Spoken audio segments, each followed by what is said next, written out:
I grew up in Winnipeg, and I was a hardcore feminist, and I still consider myself a feminist, but the whole feminism agenda, was just like, do whatever you want with your body, have sex, do whatever. And when I was 19, I got pregnant.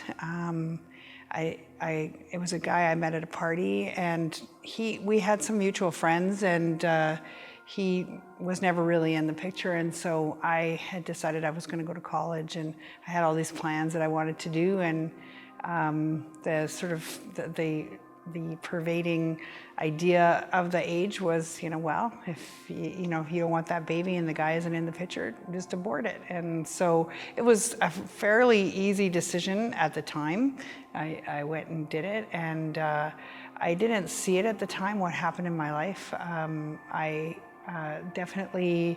My life went completely off the rails at that point. My alcoholism went off the charts.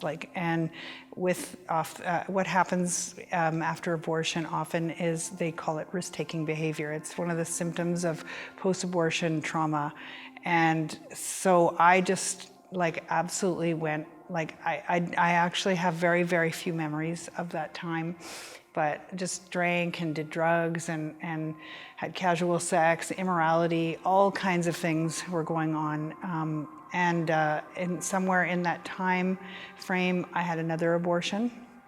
A few years later after that, I came to the end of myself with alcoholism and drug addiction. And so I finally sobered up and cleaned up.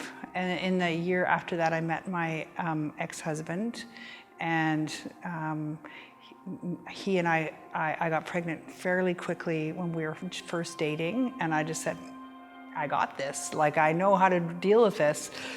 He wasn't ready. He was younger than me, quite a bit younger than me. And so I just went and had another abortion. And so that was 3. And we stayed together, and we lived together. We ended up getting married, and we had a series of miscarriages. So I had 3 abortions and 3 miscarriages. And it definitely took its toll on my marriage. My marriage began to unravel because my ex-husband wanted children very badly, and so did I.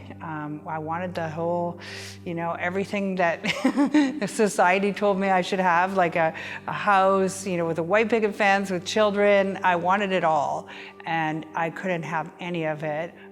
So what happened was my marriage completely disintegrated, and right in the middle of that, I became a Christian. And my husband literally left the next day. Jesus started revealing things to me, and things the blinders came off, and I just started to see things for what they really were. And so one of the truths was Jeremiah 1:5, and it says, "Before I formed you in the womb, I knew you, and before you were born, I consecrated you. I have appointed you a prophet to the nations." Truths just started to come. My eyes got opened, and I started to see what I had done. Recently, I was in Uganda.